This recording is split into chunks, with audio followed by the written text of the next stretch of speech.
Bienvenidos, bienvenidas a este segundo episodio de los Ideas Locas Code Talks. En este segundo episodio vamos a hablar de SSDP o Simple Service Discovery Protocol. Este protocolo tiene como principal función encontrar dispositivos que están basados en el Universal Plug and Play o UPnP. Por lo tanto, este permite que dichos dispositivos se anuncien, lo que se llama broadcast, en toda la red. Esto nos permite de una manera sencilla conectar dispositivos como por ejemplo una impresora, un punto de acceso Wi-Fi e incluso un router. Pero claro, esta facilidad de conexión y configuración puede traernos algunos problemas de seguridad. Los ataques de denegación de servicios distribuidos o DDoS son solo uno de los ejemplos de estos problemas de seguridad. Por lo tanto, en Ideas Locas pensamos en la utilidad de crear dispositivos, digamos, fantasmas, o mejor dicho, crear una especie de honeypots para de esa forma atraer los ataques a estos dispositivos y proteger el resto que son realmente los críticos. Así nace Honey Badger, una aplicación destinada justamente a eso, a crear o incluso clonar estos dispositivos que habitualmente tenemos en casa. Pero mejor que nos lo explique Guillermo Peñarando, que es integrante del equipo de Ideas Locas. Hola Guillermo, ¿puedes contarnos un poco más sobre ti? Soy desarrollador en el equipo de Ideas Locas, donde realizo multitud de proyectos en distintas áreas, como puede ser inteligencia artificial o, en el caso de Honey Badger, de ciberseguridad. A este equipo, al equipo de Ideas Locas, llegué mediante un reto que lanzaron a Escuela 42, el cual gané y obtuve una beca de un año. También estoy estudiando en la Escuela 42 de Fundación, que lo lleva Fundación Telefónica, vaya. Y estoy, además de esas dos cosas, estoy realizando un posgrado en metodologías ágiles y transformación digital. Lo que yo estudié fue un ciclo formativo de grado superior en desarrollo de aplicaciones multiplataforma. Vale, ¿y cómo surgió la idea de Honey Badger? Tras darnos cuenta de los posibles problemas de seguridad que podría tener el protocolo SSDP, porque al final todos los protocolos tienen problemas de seguridad más grandes o más pequeños, decidimos investigarlo para poder saber cómo generar un ataque y sobre todo cómo identificarlo para poder defendernos por si acaso imagina que atacan la oficina, la red de nuestra casa o un aeropuerto, porque pueden atacar cualquier sitio. Para ello, lo primero que hicimos fue investigar el protocolo UPnP, el cual nos dio como resultado el poder reconocer cómo se realizan las conexiones y saber cómo hacerlas entre los distintos dispositivos que usan este protocolo. Y cómo lo hacen es realmente muy sencillo porque utilizan un archivo XML, el cual tiene una serie de parámetros, pues parámetros URN, el nombre, el fabricante y distintas cosas más, lo cual después nos va a permitir generar un servidor con el honeypot en una red local y poder generar un ataque. Bueno, ya sabes Guillermo que todos los Code Talks se centran sobre todo en la programación. ¿Puedes explicarnos cómo funciona internamente? Lo primero de todo va a ser descargar la herramienta desde el propio GitHub de Telefónica donde está alojado el proyecto. En esta página viene el readme.markdown, en el cual se explica un poco lo que hace el proyecto, los prerequisitos y cómo instalarlos, las distintas funciones y un poco de información del mismo. Lo podemos descargar desde aquí en un zip o hacer un clone con la propia URL que nos proporciona GitHub. Una vez lo hayamos descargado, lo podemos abrir con cualquier editor de texto. Funciona en Python, así que no debería haber mucho problema en ningún sistema operativo. Lo primero de todo que vamos a ver va a ser el main, que en este caso es el archivo honeybadger.py. Aquí se encuentra, nada, al principio algunas comprobaciones de los import, que sea la versión de Python que se necesita, y aquí tiene una gestión bastante básica de las distintas opciones que pueden entrar, es decir, pues si tú al principio pones Honey Badger -h, te sale la ayuda. Y si lo pones -g, el generador de XML y distintas cosas, es decir, que esto es como una estación de autobuses en la que cada uno te lleva a una función distinta. Vale, la Honey Badger tiene tres funciones principales. La primera de ellas es la de clonación, la cual se encuentra en el archivo clone.py. En este archivo lo, lo primero que se hace, bueno, cuando se carga, se importa las distintas cosas que se van a necesitar, se carga la clase y cuando se carga, como podemos ver aquí, se genera un request. Este request es el que nos va a servir para hacer un discovery de los elementos que tenemos a nuestro alrededor para poder clonarlos más tarde. Como vemos aquí, bueno, aquí arriba, se llama a esta dirección IP, que es la que usa el protocolo SSDP para la función de discovery, es decir, se hace un broadcast a esta IP en el puerto 1900 y todos los dispositivos que lo reciban y estén escuchando a esa dirección van a contestar con sus datos diciéndole, pues yo soy un Chromecast de tal, yo soy un dispositivo de LNA de lo que sea. Le hemos puesto un timeout de 5 segundos porque si no se quedaría escuchando infinitamente y lo que queremos es que nos respondan los dispositivos que lo hagan rápido, entre comillas. Realmente en menos de un segundo deberían responder todos, pero bueno, se da un margen de 5 por si alguno tarda más o lo que sea. Lo que se hace después es, aquí en el while true, lo que se va a hacer es por cada elemento que se reciba, después de, durante el, antes de que termine el timeout, vaya, se va a listar se le va a listar al usuario. Es más, vamos a ejecutarlo para que se vea. En Python, honeybadger.py -g, que es la opción de generar, bueno, creo que es el -c. No, me estoy equivocando. A ver. Vale, lo que vamos a hacer es cargar un entorno virtual, que va a ser lo más sencillo, en el cual vamos a instalar los requirements que tenemos en el txt. Así ya no vamos a tener ningún problema. Vale, ahora sí, se ha lanzado con la versión que debe ser de Python. Honey Badger nos va a lanzar las opciones y queremos la opción 3, que es la de clonación. Vale, como podemos ver aquí, han escaneado mi red local y me ha dicho, pues tienes una shield en esta IP,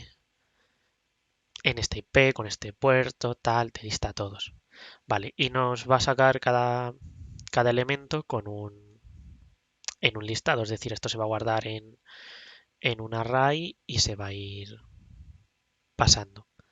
Y se va a ir listando para que el propio usuario pueda decidir, pues yo quiero el 1, pues quiero el 2, quiero el 3 o el que sea. Cuando el usuario, cuando termina el timeout es cuando se listan todos los elementos y le va a decir al usuario qué servicio es el que quieres, dime el número del servicio. Y si por ejemplo pongo el 7, lo que va a hacer es 7 menos 1, porque como es un array, empieza desde el elemento 0. Y lo va a coger todo, lo va a guardar en un archivo XML. En este caso, si seleccionamos por ejemplo servicio 7, se va a guardar la configuración, vale, y aquí en el SSDP XML va a venir todo, pues es una televisión Sony tal, modelo 2017 4K tal, toda la información en sí, vaya. Ahora nos va a pedir el dominio en el que queremos que se vaya a ejecutar, porque luego como se va a poder utilizar un spoofing, podemos darle un dominio. En este caso, pues, por ejemplo, como es una Sony, ponemos sony.local y se queda ahí guardado. Ahora nos va a pedir el archivo HTML o PHP o el archivo de la página web que se va a lanzar cuando el usuario quiera entrar o lo que sea. Por ejemplo, pongo index.html y ya está. Aquí se va a modificar el XML con todos los datos que hemos cargado. En este caso, como podemos ver, aquí la URL a la que se va a conectar va a ser sony.local en el puerto 8008 y el archivo index.html como le hemos puesto hace un momento. Vale, una vez hecho esto, nos da la opción de iniciar el servidor, que la voy a explicar un poco más tarde, o de salir. Si salimos nos dice bye y termina el programa. Vale, voy a explicar ahora la segunda opción, la segunda parte de Honey Badger, que es la de generar un XML. Realmente esta se divide en dos distintas. Es decir, podemos generar un XML completamente automático o crear uno customizado por nosotros mismos. Si queremos generar uno completamente automático, va a utilizar estas listas de nombres, pues, por ejemplo aquí nombres pues de dioses, por ejemplo, o los fabricantes, pues distintos fabricantes así bastante conocidos, distintos modelos que tienen estos fabricantes, los distintos servicios que pueden cargar o los dominios. Es decir, que se va a generar, va a coger un nombre aleatorio, un fabricante aleatorio, un servicio aleatorio, un modelo aleatorio, todo aleatorio, para que así cada vez que generemos un XML sea completamente distinto. Bueno, aquí está el servicio, también se genera aleatorio, que dependiendo de cargue uno a otro necesita tres códigos URN distintos, pero bueno, lo que se hace es decirle al usuario que se está generando, espera 2 segundos para que no haya ningún error y genera un archivo XML interponiendo realmente este ya está prefabricado con los datos necesarios, pero se añade entre medias los elementos que se han generado automáticamente. Cuando queremos crear uno customizado, bueno, antes, lo que sí que nos va a pedir en algún momento es el UUID random, que se genera aquí arriba, que lo que hace es básicamente generar un ID único para el dispositivo de forma completamente automática. Si queremos generar nosotros uno customizado, es decir, ir poniendo nosotros los datos uno a uno, simplemente seleccionamos la opción cuando nos salga, que está en este caso es la opción 2, y se nos va a saltar, en vez de ser la función automática, va a ser la función custom, que lo que hace es decirnos qué tipo de dispositivo quieres. Pues, por ejemplo, si queremos generar una impresora, si queremos generar un altavoz de Sonos, un dispositivo de Sony o lo que sea. Aquí dependiendo de lo que vayamos seleccionando se va a cargar unos datos URN u otros. Después luego se nos va a pedir los datos más comunes, como puede ser, por ejemplo, el nombre, el fabricante, el modelo del dispositivo y como antes en la opción de clonar nos va a decir que le digamos un dominio.local y una dirección al archivo de la página web. Después va a faltar que le digamos el código UUID. En este caso podemos hacer que se genere aleatoriamente o podemos introducir uno nosotros customizado. Realmente da un poco igual cómo lo hagamos. Mientras sea un código válido que siga la plantilla que se muestra, debería funcionar bien. Pero lo más recomendado es que se genere uno aleatorio, así nos aseguramos que genere uno único o semiúnico, porque a cierto punto se pueden repetir, pero no debería haber problema. Cuando ya se ha dicho todo esto, hace lo mismo que en la opción completamente automática, genera un XML precreado, interponiendo los datos dentro de cada uno y lo guarda en el archivo ssdp.xml. Y de nuevo nos pregunta, ¿quieres generar, igual que en la opción de clonar, ¿quieres generar el servidor ahora, iniciarlo, vaya? ¿O quieres salir del programa?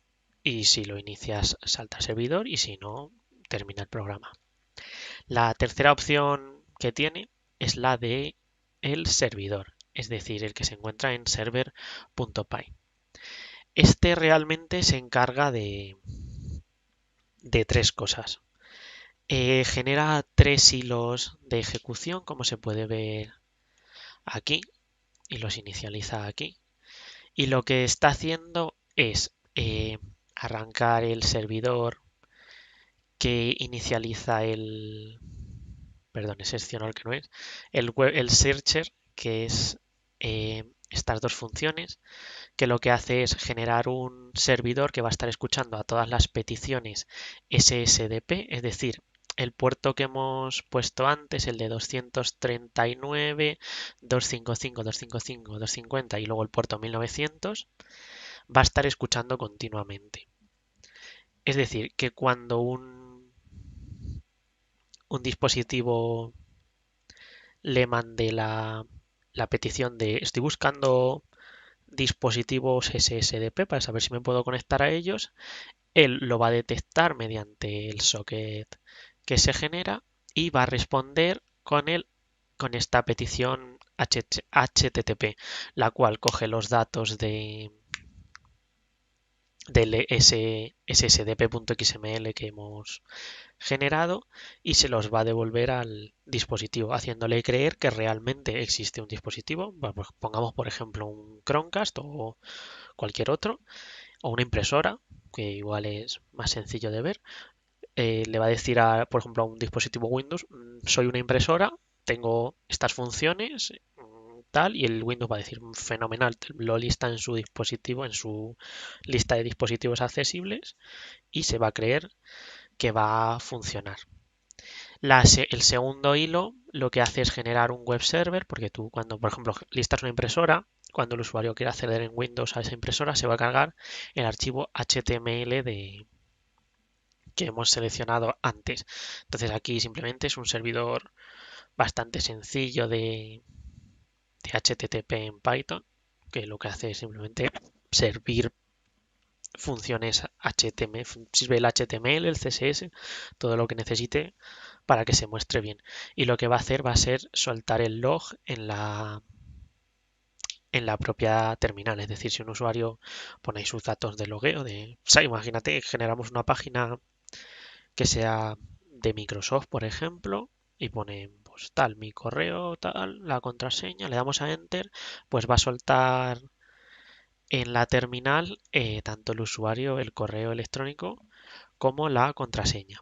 Y por último, para que funcione los dominios .local, genera un servidor MDNS, que MDNS básicamente es un protocolo local, en una red local, el cual sustituye, así entre comillas, a los servidores DNS y hace que se pueda realizar un ataque bastante mejor, porque no es lo mismo, por ejemplo, que te vais a loguear y te ponga 192.168.0.7 a un Google.local, que una persona así, digamos, menos entrenada o que está menos acostumbrada a esto, le resulta más cómodo ver simplemente texto punto lo que sea a una dirección con IP.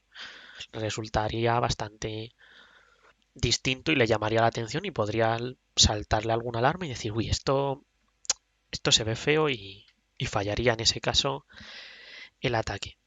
Y bueno, la función de servidor es básicamente esto y las tres funciones principales de Honey Badger son estas. Tiene otras dos funciones más que, bueno, realmente son de ayuda, la cual es la de help, que básicamente cuando la llamas y pones Honey Badger -h, te imprime la lista de la ayuda que te dice, pues, help, te ayuda toda, te muestra toda la ayuda disponible, te da un pequeño, una pequeña descripción del programa. Por ejemplo, Gen XML ayuda a la creación automática o no de los ficheros HTML o lo que sea. Y también está la opción de "-l" o de lista, la cual lo que hace es mostrar los VRNs más conocidos. Pues por ejemplo, de un dispositivo de Sony, de un Chromecast, de una impresora, los más conocidos. Existen muchísimos más y se pueden encontrar por internet, pero básicamente estos son los que más se van a encontrar en general. Y por último, solo me falta hablar del archivo utils.py, que es el que contiene, bueno, es el que contiene el MDNS server, que realmente no se me ha olvidado explicarlo antes, pero está aquí dentro de la función de utils, que básicamente lo que hace es lanzar en el puerto 8008 con el dominio que haya recibido el buscador. Es decir, que cuando este servidor esté activo y el usuario introduzca en el navegador, por ejemplo, google.local o microsoft.local, en vez de redirigirle y decirle esto no existe o redirigirle a la IP buena con el servidor DNS global al que esté conectado, le va a redirigir al socket local que hemos creado. Y el resto de funciones básicamente son para que no quede con tanto código todas las demás partes. Es decir, en vez de repetir un montón de veces que quieres buscar el friendly name de X parte, pues se genera aquí un get tal y solo hay que llamar a la propia función. En este caso, pues está para obtener el nombre, el fabricante, el modelo, la URL y todas las distintas cosas. Y ahora lo último que queda es el end.py, que es muy básico, básicamente, dependiendo de dónde lo llames. Por ejemplo, hace distintas cosas dependiendo de dónde lo llames. Por ejemplo, si se llama desde el server.py, lo que va a hacer es cerrar de forma correcta el servidor, es decir, no deja los puertos abiertos, no deja el servidor corriendo por detrás ni ningún proceso raro, depende completamente de dónde se llame. Porque, por ejemplo, si se llama desde clone, no tiene que cerrar nada porque realmente no está ejecutando nada por detrás. Lo, Se puede llamar desde cualquier lugar de la función, de la ejecución, con control C. Si se pulsa control C, se va a llamar a la función que se llama bye, que es la de despedida, que va a cerrar el programa. Hay que tener cuidado de no usar control Z, porque si se está ejecutando el servidor y si usa control Z se va a quedar el puerto abierto por detrás. Y básicamente esto es todo lo que hace Honey Badger. Y nada más, desde aquí os animamos a probar Honey Badger. Aquí podéis ver la página de GitHub. Así que gracias y nos veremos en los siguientes capítulos de nuestros Ideas Locas Code Talks. Muchas gracias y hasta pronto.